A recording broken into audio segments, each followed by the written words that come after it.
Moral Equivalent by Kris Neville. Narrated by William Skye.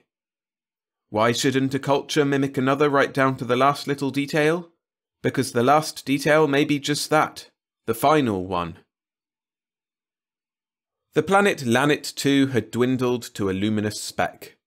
They were in clear space now, at break-off point. Belyakov held the ship in position, while Kelly set dials for the jump into the hyperspatial drift opening, which deep space men knew as the slot. Belyakov cracked his bony knuckles nervously. "Now, Johnny," he said. "Easy this time. Real easy. Gentler into it. She's not a new ship. She resents being slammed into the slot." "She'll take it," Kelly said with a boyish grin of almost suicidal abandon. "Maybe she will, but how about us? You sort of creased the slot getting us off Toriang. A little closer and I was still getting the touch. You ought to be glad I'm an instinctive astrogator." He set the last dial with a rapid twirl and reached for the kiss-off switch. "You're out 2 decimal points," said Belyakov, who worried about such trifles. "Enough to ionize us." I know, Kelly grumbled, adjusting the dial. "I was just touching it for luck. Here we go." He depressed the kiss-off switch. Belyakov shut his eyes as the ship lurched slotward, wishing that Kine, their government-inspected, college-graduated astrogator, was still aboard. Kine had been an expert at the job. But then, 3 planets back, he had suddenly gone after a native stevedore with a micro-edge cleaver, screaming that no dirty alien would ever marry his daughter. Kine had no daughter. Currently, he was confined in Azolith, awaiting transportation Earthside to a padded little homey room in the spaceman's snug port. "How about that?" Kelly asked proudly once the ship was locked in hyperspace. "Superior intelligence and steel nerves do the trick every time." "Poor devil, Kine," Belyakov sighed. "A paranoid," Kelly diagnosed. "Did he ever tell you about the plot to keep him out of the Lunar Military Academy?" "He never talked to me much." "That's because you're a cold, distant, unsympathetic type," Kelly said with a complacent smile. "Me, he told everything. He applied to Luna every year. Studied all the textbooks on military organization, land tactics, sea tactics, space strategy, histories of warfare. Crammed his cabin with that junk. Knew it inside out. Fantastic memory." "Why didn't he get in?" "Haemophilia. He couldn't pass the physical. He thought they were plotting against him. Still, I'm grateful for the chance at a little astrogation." With the barest hint of a smile, Kelly said, "I understand it's possible to bring a ship sidewise through the slot at Terra." "Please don't try," Belyakov begged, shuddering. "I knew we should have waited for Kine's replacement at Mala. We'd still be there, with a cargo of kvash turning sour." "I was afraid it was sour anyhow," Belyakov said with a warrior's knack for finding trouble. "Mala is the slowest loading port this side of the rift. I must admit, however, they didn't do badly this time." "Notice that, did you?" Kelly asked. Did you find a way of speeding them up?" "Sure, gave them Kine's old dog-eared books. They're crazy about books. Really hustled for them." Belyakov said nothing for several seconds, but his long, sallow face became pale. "You what?" "Gave them the books." "Don't worry," Kelly said quickly. "Kine gave them to me before they hauled him away." "You gave the warfare books to the people on Mala?" "You mean I shouldn't have? Why not? What's wrong with Mala?" "Plenty." Belyakov grimly did some quick figuring. "It'll be a year their time when we can get back. Kelly, take us out of hyperspace." "Now?" Kelly gasped. "Here?" "At once." "But we might come out inside a star or—" "That," Belyakov said, his voice filled with righteousness, "simply cannot be helped. We must return at once to Mala." General Drack, commander of the forces of the Empress, wearer of the Gold Star of Mala, sat at his desk in the Supreme Command Post, which had recently been converted from a hardware store. He was engaged in a fiery argument over the telephone with Nob, the Empress's right-hand man. "But damn it all," General Drack shouted, "I must have it. I am the Supreme Commander, the General of all the armies of the dictatorship. Doesn't that mean anything?" "Not under the circumstances," Nob answered. 2 soldiers standing guard in the general's quarters listened interestedly. "Think he'll get it?" one asked. "Not a chance," the other answered. Drack glared them into silence, then returned to the argument. "Will you please attempt to understand my position?" he said hoarsely. "You put me in command. At my orders, the armies of the dictatorship move against the allied democracies. All the other generals obey me. Me! Correct?" He He's got a point, one soldier said. He'll never get it, the other replied. Shut up, you two, Drac roared. Nob, aren't I right? It's the earthly way, Nob. Authority must be recognised. I'm sorry, Nob said. Extremely sorry. Personally, I sympathise with you. But the Book of Terran rank equivalents is quite specific. 7 shoulder stars are the most, the absolute most, that any general can wear. I absolutely cannot allow you to wear 8. But you gave Frick 7, and he's just unit general. That was before we understood the rules completely. We thought there was no limit to the number of stars we could give, and Frick's was sulky. I'm sorry, General, you'll just have to be satisfied with 7. Take one away from Frick's, then. Can't. He'll resign. In that case, I resign. You aren't allowed to. The book, Military Leadership, specifically states that a Supreme Commander never resigns during hostilities. An Earthman would find the very thought inconceivable. All right! Drac furiously slammed down the telephone. The 2 soldiers exchanged winks. At attention, you two, Drac said. You're supposed to be honour guards. Why can't you act like honour guards? We haven't got weapons, one of the soldiers pointed out. Can't be helped. I sent what we had to the front. But we need them here, the soldier said earnestly. It's bad for morale, us not having weapons, and morale is vital for victory. Drac hated to be lectured, but he had to accept textbook truth when it was quoted at him. You may be right, he agreed. I'll try to get some back. He rubbed his eyes tiredly. Everything had happened so quickly. Just a week ago, Nob had walked into his store and inquired, Drac, how would you like to be a general? I don't know, Drac had confessed honestly. What is it, and why do we need one? War starting, Nob said. You've heard of war, haven't you? Earth idea, very earthly. I'll explain later how it works. What do you say? All right, but do you really think I'm the right type? Absolutely. Besides, your hardware store is perfectly situated for the Supreme Command post. But aside from the location of his hardware store, Drac had other qualifications for leadership. For one thing, he looked like an Earth general, and this had loomed large in Nob's eyes. Drac was over 6 feet tall, strongly built, solidly muscled. His eyes were grey, deep-set and fierce. His nose was aquiline. His mouth was firm because he usually held nails in it when he was out on a repair job. In his uniform, Drac looked every inch a general. As a matter of fact, he looked like several generals, for his cap came from the Earth-Mars War of '82, his tunic was a relic of the DROLL campaign, his belt was in the style of the Third Empire, his pants were a replica of the Southern Star Front, while his shoes reminded one of the hectic days of the Fanzani Rebellion. But at least all his clothes were soldiers' clothes. His honour guard had to piece out their uniforms with personal articles. They had complained bitterly about the injustice of this, and had come close to deserting. But Drac, after some hasty reading in Smoggott's leadership, told them about the Terran doctrine of the privileges of rank. In front of him now was a report from the Alani battlefront. He wasn't sure what it said, since it was coded and he had neglected to write down the code. Was it enemy repulsed us with heavy losses, or should it read us repulsed enemy with heavy losses? He wished he knew. It made quite a difference. The door burst open and a young corporal rushed in. Hey, General, take a look out the window. Drac started to rise, then reconsidered. Rules were rules. Hey, what? He demanded. Forgot, the corporal said. Hey, sir, take a look out the window, huh? Much better. Drac walked to the window and saw, in the distance, a mass of ascending black smoke. City of Chando, the corporal said proudly. Boy, we smacked it today. Saturation bombing for 10 hours. They can't use it for anything but a gravel pit now. Sir, Drac reminded. Sir, the planes are fueled up and waiting. What shall we flatten next, huh, sir? Let me see. General Drac examined a wall map upon which the important enemy cities were circled in red. There were Alice and Drin, Kiss and Moss and Deletra. Drac could think of no reason for levelling one more than another. After a moment's thought, he pushed a button on his desk. Yeah? Asked a voice over the loudspeaker. Which one, Ingif? Kiss, of course, said the cracked voice of his old hardware store assistant.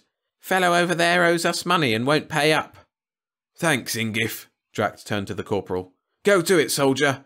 Yes, sir. The corporal hurried out. General Drac turned back to the reports on his desk, trying again to puzzle out what had happened at Alani. Repulsed us? Us repulsed? How should it read? Oh well, Drac said resignedly.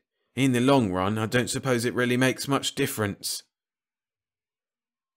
Miles away, in no man's land, stood a bunker of reinforced concrete and steel.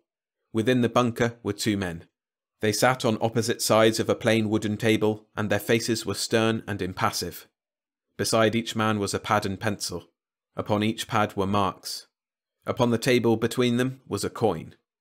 "Your toss," said the man on the right. The man on the left picked up the coin. "Call it." "Heads."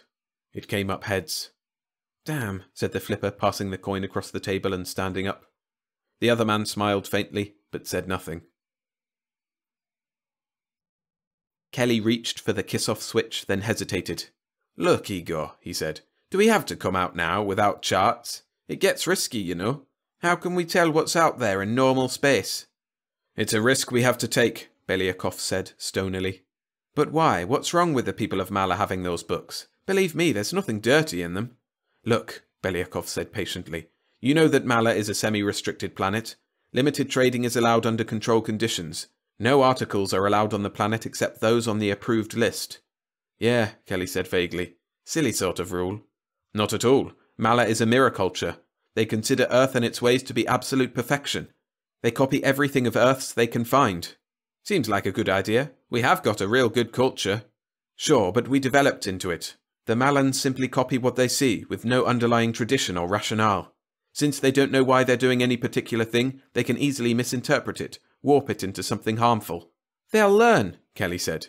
"Of course they will, but in the meantime the results can be devastating. They always are when a primitive race tries to ape the culture of a more advanced people. Look at what happened to the South Sea Islanders. All they picked up was the worst of French, British and American culture. You hardly see any more South Sea Islanders, do you? Same with the American Indians, with the Hottentots, and plenty of others." "I still think you're making too much of a fuss about it," Kelly said. "All right, I gave them a lot of books on warfare and political organisation. So what? What in blazes can they do with them?" "The Malans," Belyakov said grimly, "have never had a war." Kelly gulped. "Never?" "Never. They're a completely cooperative society. Or were before they started reading those warfare books." "But they wouldn't start a war just because they've got some books on it and know that Earth people do it and... yeah, I guess they would." Quickly he set the dials. "You're right, buddy. We have an absolute moral obligation to return and straighten out that mess." "I knew you'd see it that way," Belyakov said approvingly.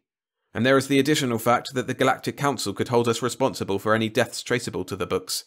It could mean Ranhachi prison for 100 years or so." "Why didn't you say that in the first place?" Kelly flipped the kiss-off switch. The ship came out in normal space. Fortunately, there was no sun or planet in its path. "Hang on," Kelly said. "We're going where we're going in a great big rush." "I just hope we'll be in time to salvage something," Belyakov said, watching as their freighter ploughed its way through the sea of space toward the unchanging stars. With evident nervousness, Nob walked down a long, dim corridor toward the Imperial chambers, carrying a small package in both hands. The Prime Minister of the dictatorship was a small, bald man with a great bulging forehead and small, glittering black eyes made smaller by steel-rimmed spectacles. He looked the very incarnation of an evil genius, which was why he had been chosen as the power behind the throne. In point of fact, however, Nob was a mild, nearsighted, well-meaning little man, a lawyer by occupation, known throughout Mala for his prize rose gardens and his collection of Earth stamps. In spite of a temperamental handicap, he didn't find his new job too difficult. The Earth books were there, and Nob simply interpreted them as literally as possible. Whenever a problem came up, Nob thought, how would they solve it on Earth? Then he would do the same or as near the same as possible. But dealing with the Empress presented problems of a unique nature. Nob couldn't find a book entitled Ways and Means of Placating Royalty. If such a book were obtainable, Nob would have paid any price for it. He took a deep breath, knocked, and opened the door into the royal chambers. Instantly he ducked. A vase shattered against the wall behind him. Not so good, he thought, calculating the distance by which it had missed him. The Empress Juice's aim was improving. "Nob, you dirty swine!" the Empress shrieked. "At your service, Majesty," Nob answered, bowing low. "Where are the pearls, you insolent dolt?" "Here, Majesty," Nob said, handing over the package. "It's drained the exchequer buying them for you. The Minister of the Treasury threatened to desert to the enemy. He may still. The people are muttering about extravagance in high places. But the pearls are yours, Majesty." "Of course." Juicer opened the package and looked at the lustrous gems. "Can I keep them?" she asked in a very small voice. "Of course not." "I didn't think so," Juicer said sadly. She had been just another Malan girl, but had been chosen as empress on the basis of her looks, which were heartbreakingly lovely. It was axiomatic that an empress should be heartbreakingly lovely. The Malans had seen enough Earth films to know that. But an empress should also be cold, calculating, cruel, as well as gracious, headstrong, and generous to a fault. She should care nothing for her people, while simultaneously all she cared for was the people. She should act in a manner calculated to make her subjects love her in spite of and because of herself. Jusa was a girl of considerable intelligence, and she wanted to be as earthly as the next. But the contradictions in her role baffled her. "Can't I keep them just for a little while?" she pleaded, holding a single pearl up to the light. "It isn't possible," Nob said. "We need guns, tanks, planes. Therefore you sell your jewellery. There are many Terran precedents." "But why did I have to insist upon the pearls in the first place?" Jusa asked. "I explained. As Empress you must be flighty, must possess a whim of iron, must have no regard for anyone else's feelings, must lust for expensive baubles." "All right," Jusa said. "All right what?" "All right, swine." "That's better," Nob said. "You're learning, Jusa. You really are. If you could just fluctuate your moods more consistently." "I really will try," promised the Empress. "I'll learn, Nob. You'll be proud of me yet." "Good. Now, there are some problems of state which you must decide upon. Prisoners of war, for one thing. We have several possible means for disposing of them." "You take care of it." Now, Nob chided. "Mustn't shirk your duty." "I'm not. I am simply being arbitrary and dictatorial. You solve it, pig, and bring me diamonds." "Yes, Excellency," Nob said, bowing low. "Diamonds. But the people—" "I love the people. But to hell with them," she cried, fire in her eyes. "Fine, fine," Nob said, and bowed his way out of the room. Jusa stood for a few moments in thought, then picked up a vase and shattered it on the floor. She made a mental note to order several dozen more. Then she flung herself upon the royal couch and began to weep bitterly. She was quite a young empress, and she had the feeling of being in beyond her depth. The problems of the war and of royalty had completely ended her social life. She resented it. Any girl would. Nob, meanwhile, left the palace and went home in his armoured car. The car had been ordered to protect him against assassins, who, according to the Earth books, aimed a good deal of their plots at Prime Ministers. Nob could see no reason for this, since if he weren't Prime Minister, any one of 1,000 men could do the job with equal efficiency. But he supposed it had a certain symbolic meaning. He reached his home and his wife kissed him on the cheek. "Hard day at the palace, dear?" she asked. "Quite hard," Nob said. "Lots of work for after supper." "It just isn't fair," complained his wife. She was a plump, pleasant little person, and she worried continually about her husband's health. "They shouldn't make you work so hard." "But of course they should," said Nob, a little astonished. "Don't you remember what I told you? All the books say that during a war, a prime minister is a harried, harassed individual, weighed down by the enormous burden of state, unable to relax, tense with the numerous strains of high office."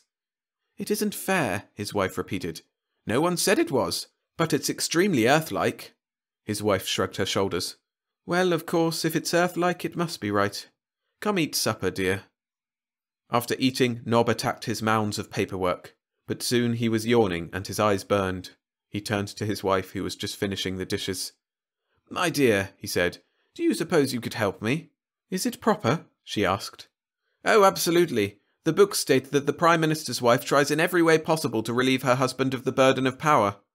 "In that case, I'll be happy to try." She sat down in front of the great pile of papers. "But, dear, I don't know anything about these matters." "Rely on instinct," Nob answered, yawning. "That's what I do." Flattered by the importance of her task, she set to work with a will. Several hours later, she awakened her husband, who was slumbering on the couch. "I've got them all finished, except these," she said. "In this one, I'm afraid I don't understand that word." Nob glanced at the paper. "Oh, propaganda. That means giving the people the facts, whether true or false. It's very important in any war." "I don't see why." "It's obvious. To have a genuine Earth-style war, you need ideological differences. That's why we chose a dictatorship and the other continent chose a democracy. The job of propaganda is to keep us different." "I see," she said dubiously. "Well, this other paper is from General Hegelm of Security. He asks what you are doing about the spy situation. He says it's very serious." "I'd forgotten about that. He's right. It's reached a crisis point." He put the paper in his pocket. "I'm going to take care of that personally, first thing in the morning." In the last few hours, his wife had made no less than 8 major policy decisions, 20 codifications, 8 unifications, and 3 clarifications. Nob didn't bother to read them over. He trusted his wife's good judgment and common sense. He went to bed that night with the feeling of a job well done. And before he fell asleep, he figured out exactly what he would do about the spy situation. The next morning, Nob's orders went out by all means of communication. The results were gratifyingly swift, since the people of the dictatorship were completely behind the war and dutifully loved and hated their empress, in whose name the order was signed. A typical scene took place in the club car of the Charzil Express. The occupants of the car, 23 commuting businessmen, sealed the doors as soon as they received Nob's order. The best read among them, a salesman by the name of Thrang, was elected spokesman for the group. "Boys," said Thrang, "I guess I don't have to tell you anything about the importance of this order. We all know what war is by now, don't we?" "We sure do. War is hell. The war that the enemy thrust on us. The war to start all wars." "That's right," Thrang said. "And I guess we've all felt the pinch since the war started. Eh, boys?" "I've done my part," said a man named Draxel. "When the Prime Minister called for a cigarette shortage, I dumped 20 carloads of tobacco in the Hunto River. Now we got a cigarette rationing." "That's the spirit," Thrang said. "I know for a fact that others among you have done the same with sugar, canned goods, butter, meat, and 100 items. Everything's rationed now. Everyone feels the pinch. But boys, there's still more we have to do. Now a spy situation has come up, and it calls for quick action." "Haven't we done enough?" groaned a clothing store owner. "It's never enough. In time of war, Earth people give till it hurts, then give some more. They know that no sacrifice is too much, that nothing counts but the proper prosecution of the war." The clothing store owner nodded vehemently. "If it's earthly, it's good enough for me. So what can we do about this spy situation?" "That is for us to decide here and now," Thrang said. "According to the Prime Minister, our dictatorship cannot boast a single act of espionage or sabotage done to it since the beginning of the war. The Chief of Security is alarmed. It's his job to keep all spies under surveillance. Since there are none, his department has lost all morale, which, in turn, affects the other departments." "Do we really need spies?" "They serve a vital purpose," Thrang explained. "All the books agree on this. Spies keep a country alert, on its toes, eternally vigilant. Through sabotage, they cut down on arms production, which otherwise would grow absurdly large, since it has priority over everything else. They supply security with subjects for interrogation, confession, brainwashing, and re-indoctrination. This in turn supplies data for the enemy propaganda machine, which in turn supplies material for our counter-propaganda machine." Draxel looked awed. "I didn't know it was so complicated." "That's the beauty of the Earth War," Thrang said. "Stupendous yet delicate complications, completely interrelated. Leave out one seemingly unimportant detail, and the whole structure collapses." "Those Terrans," Draxel said, shaking his head in admiration. "Now to work. Boys, I'm calling for volunteers. Who'll be a spy?" No one responded. "Really now," said Thrang. "That's no attitude to take. Come on, some of you must be harbouring treasonous thoughts. Don't be ashamed of it. Remember, it takes all kinds to make a war." Little Herg, a zipper salesman from Succoth, cleared his throat. "I have a cousin who's Minister of War for the Allies." "An excellent motive for subversion," Thrang cried. "I rather thought it was," the zipper salesman said, pleased. "Yes, I believe I can handle the job." "Splendid," Thrang said. By then the train had arrived at the station. The doors were unsealed, allowing the commuters to leave for their jobs. Thrang watched the zipper salesman depart, then hurried into the crowd. In a moment he found a tall man wearing a slouch hat and dark glasses. On his lapel was a silver badge which read Secret Police. "See that man?" Thrang asked, pointing to the zipper salesman. "You bet," the secret policeman said. "He's a spy, a dirty spy. Quick, after him." "He's being watched," said the secret policeman laconically. "I just wanted to make sure," Thrang said and started to walk off. He felt a heavy hand on his shoulder. He turned. The secret policeman had been joined by 2 tall men in slouch hats and dark glasses. They wore badges that said Stormtroopers. "You're under arrest," said the secret policeman. "Why, what have I done?" "Not a thing as far as we know," said a stormtrooper. "Not a single solitary thing. That's why we're arresting you." "Arbitrary police powers," the secret policeman explained. "Suspension of search warrants and habeas corpus. Invasion of privacy. War, you know. Come along quietly, sir. You have a special and very important part to play in the war effort." "What's that?" "You have been arbitrarily selected as martyr," said the secret policeman. Head held high, Thrang marched proudly to his destiny. The whole of Mala took to war with a will. Soon books began to appear on the stalls, War and You for the masses, the erotic release of war for the elite, the inherent will to destroy for philosophers, and War and Civilization for scholars. Volumes of personal experiences sold well. Among them was an account of daring sabotage by a former zipper salesman, and the dramatic story of the martyrdom of Thrang. War eliminated 1,000 old institutions and unburdened the people of the heavy hand of tradition. War demonstrated clearly that everything was as temporary as a match flash, except art and man, because cities, buildings, parks, vehicles, hills, museums, monuments were as whispers of dust after the bombers had gone. Among the proletariat, the prevailing opinion was voiced by Zun, who was quoted as saying at a war plant party, "Well, there ain't nothing in the stores I can buy, but I never made so much money in my life." In the universities, professors boned up on the subject in order to fit themselves for chairs of war that were sure to be endowed. All they had to do was wait until the recent crop of war profiteers were taxed into becoming philanthropists, or driven to it by the sense of guilt that the books assured them they would feel. Armies grew. Soldiers learned to paint, salute, curse, appreciate home cooking, play poker, and fit themselves in every way for the post-war civilian life. They broadened themselves with travel and got a welcome vacation from home and hearth. War, the Malans agreed, was certainly one of the cleverest of Earth institutions, and as educational as it was entertaining. "Nope," Belyakov was saying. "You wouldn't like Ranhachi Prison, not one little bit. It's on Mercury, you know, in the Twilight Zone. You blister by day and you freeze by night. Only 2 men have escaped from Ranhachi in the last 100 years, and one of them figured his curve wrong and flipped into Sol." "What about the other one?" Kelly asked, perspiring lightly. "His gyros fused. He was bound straight for the coal sack. Take him a couple of 1,000 years to get there at his speed," Belyakov finished dreamily. "No, Johnny, you wouldn't like Ranhachi." Okay, Kelly said. "The death penalty would be better." "They give that only as a measure of extreme clemency," Belyakov said with gloomy Slavic satisfaction. "Enough! We'll straighten out Mala."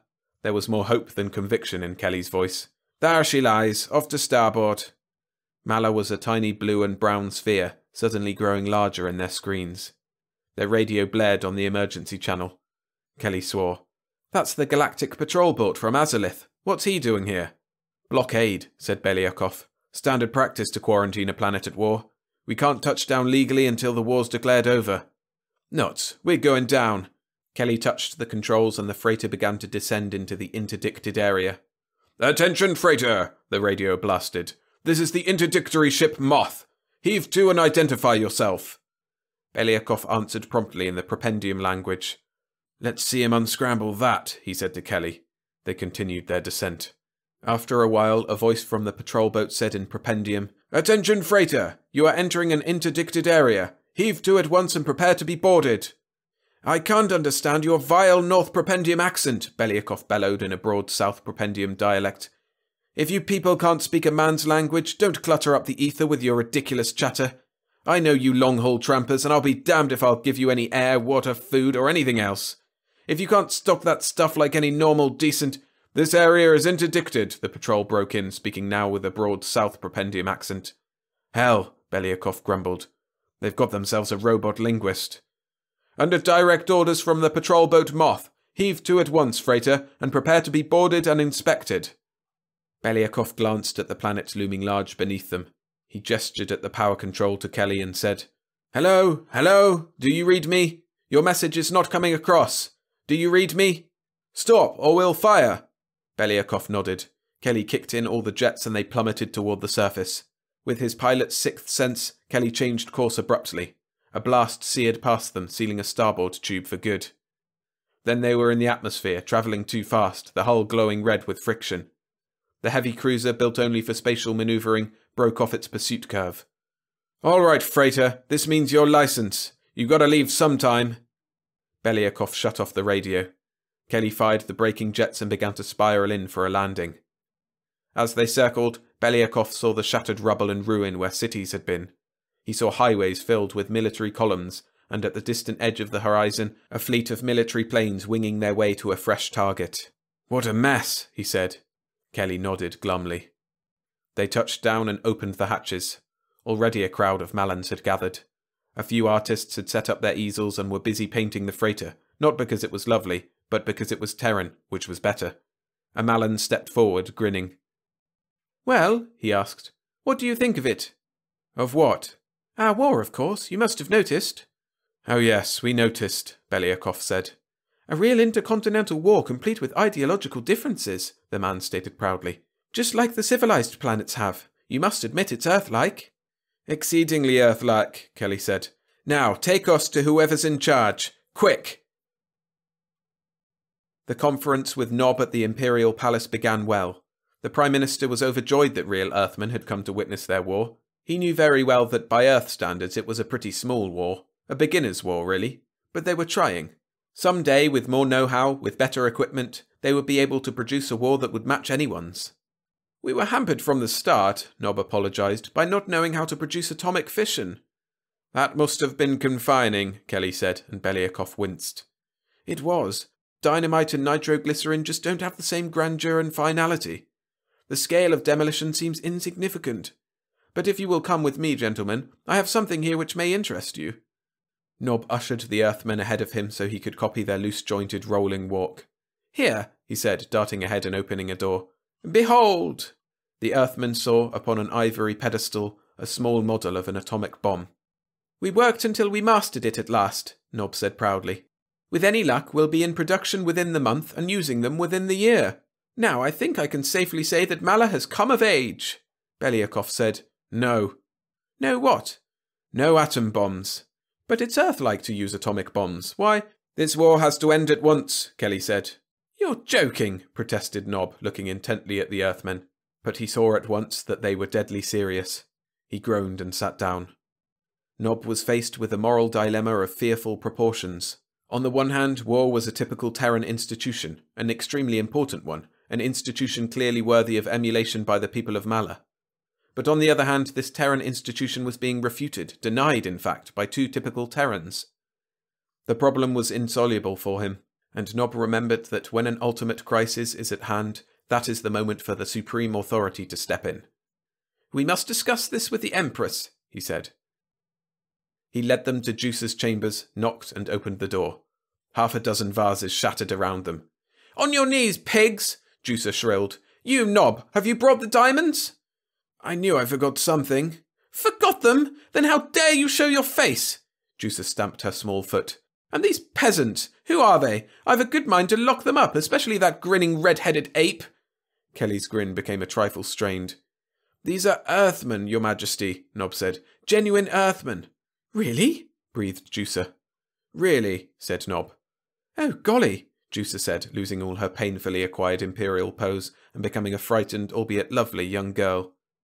"Your Majesty," Belyakov began. "Just call me Juicer. My gosh, real Earthman. I never met a real Earthman before. I wish you had let me know in advance. My hair is beautiful, just like yourself," Kelly said. "I'm so glad. I think your hair is beautiful too." Kelly turned brick red. "You're not supposed to say that, you know." "I didn't know," Juicer said, "but I'm willing to learn. What should I have—" "Excuse me," Belyakov broke in sourly. "Your Majesty, we've come to ask you to stop the war." "You don't mean it!" Juicer turned bewilderedly to Kelly. "Have to do it, honey," Kelly said softly. "You folks just aren't ready for a war yet." Juicer's eyes flashed, and she began to regain a little of her imperial pose. "But of course we are. Look at what we've done. Go over our battlefields, look at our cities, interrogate our refugees. You'll find that everything has been done in strict accordance with the rules. We're as ready for war as anyone." "I'm sorry you'll have to stop it," Belyakov said, and Kelly nodded his agreement.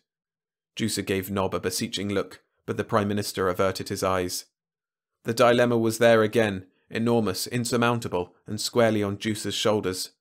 To stop the war now would be unearthlike. To refuse the Earthmen was unthinkable. "I just don't know," Juicer said. She looked at Kelly, who wore the guilty expression of a man caught murdering a fawn. Then she burst into tears and collapsed on a couch. Nob and the Earthmen looked at each other, made several helpless gestures, and left. "What now?" Belyakov asked in the corridor. "Do you think she'll stop the war?" Nob shrugged his shoulders. "Who knows? It's a problem without a solution." "But she has to make up her mind," Kelly said. "That's one of the duties of authority." "The Empress is aware of that, And she will make up her mind, though it could take a year or more, unless she fails completely under the strain. Poor kid, Kelly said. She needs a man to help her out. Indeed she does, Nob agreed hastily. A strong man, a wise man, a man who could guide her and be as advisor and husband to her. Kelly blinked, then laughed nervously. Don't look at me. I mean, she's a cute kid, nice girl, makes some man a wonderful wife, but I'm not the marrying kind, you know what I mean? Johnny, said Belyakov, I'd like to have a serious talk with you. Nob led them to a vacant room and left discreetly. I won't do it, Kelly declared bluntly. You have to, Belyakov said. You got us into this mess, now you can marry us out. No, she'd make a wonderful wife, Belyakov quoted Kelly's words back at him. Docile, pretty, but spirited. What more could you ask? Freedom of choice, Kelly said grimly. That's for adolescents. Speaking. She'll never be able to make up her mind to stop the war unless you marry her.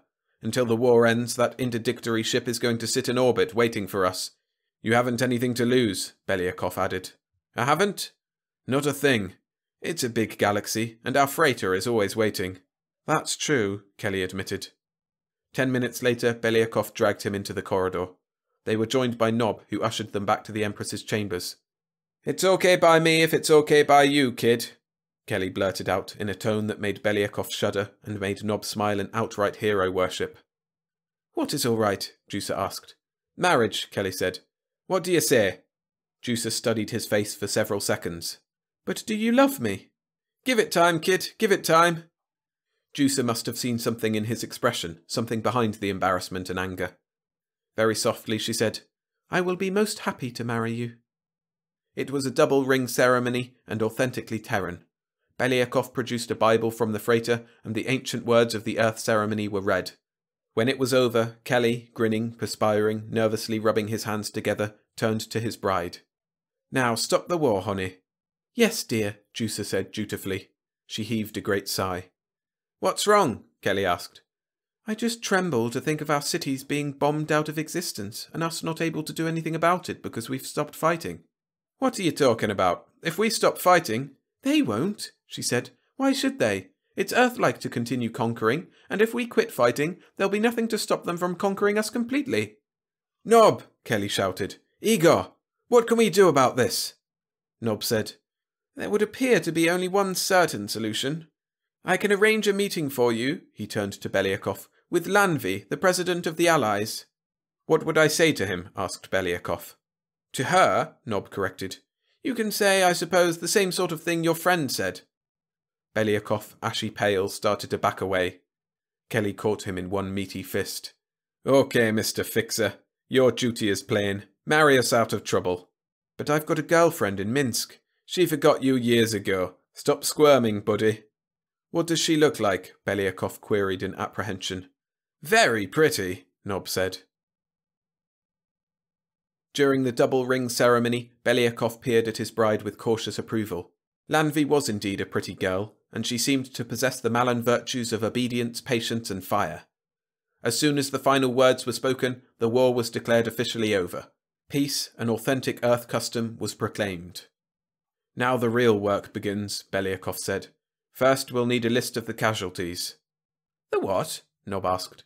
Casualties. I'm not sure I understand, said the Prime Minister. Casualties. The number of people killed in the warfare. Now wait a moment, Nob said, his voice trembling. Do I understand you correctly? Are you trying to tell me that civilized people kill people in their wars? Do you mean that they leave people in the cities they bomb?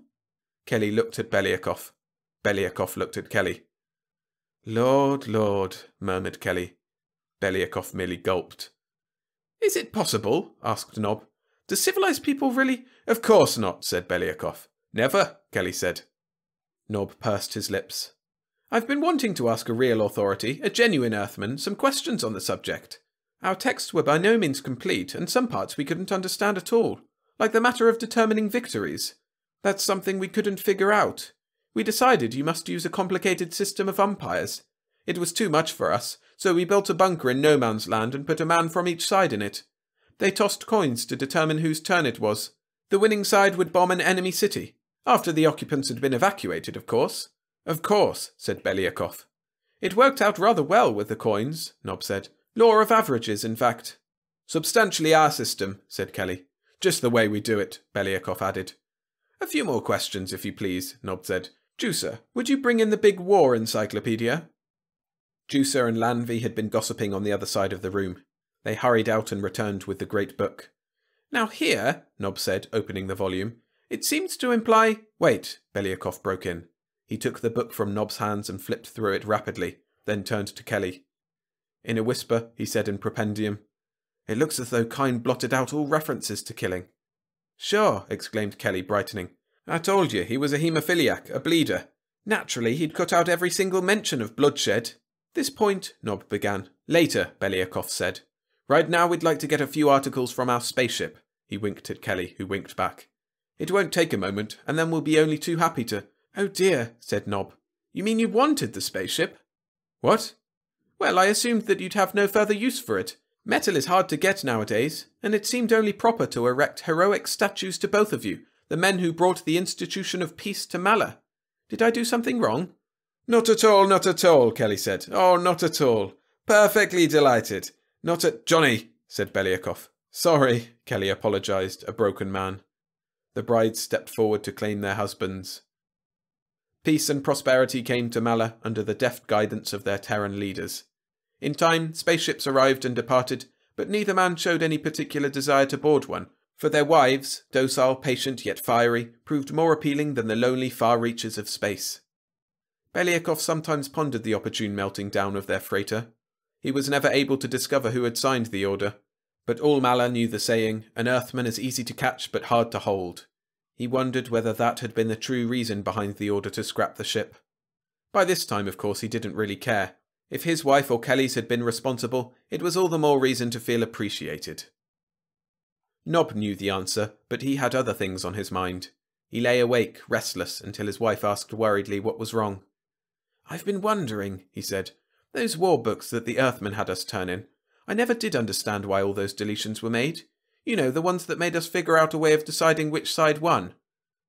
But the Earthmen said they used the very same system, she reminded him. And they wouldn't lie, would they? They would if it was for our good. That's what is known as diplomacy, dear. Statesmanship. Or politics. Interchangeable terms. She looked impressed. Oh, and? I've tried to question the crews of ships that land here. The answers are so evasive that I can't help thinking— Yes, dear, she prompted, that civilized people actually kill each other in wars. She turned a shocked face toward him. How can you think such a thing? What would be the advantage? Advantage, he repeated. Then his expression cleared and he fell back on his pillow, completely relaxed. I hadn't thought of that, dear. None, of course. It would really be too much, wouldn't it? No question of it, dear, she said. Now that that's settled, can you go to sleep? There was no answer. He was already snoring peacefully.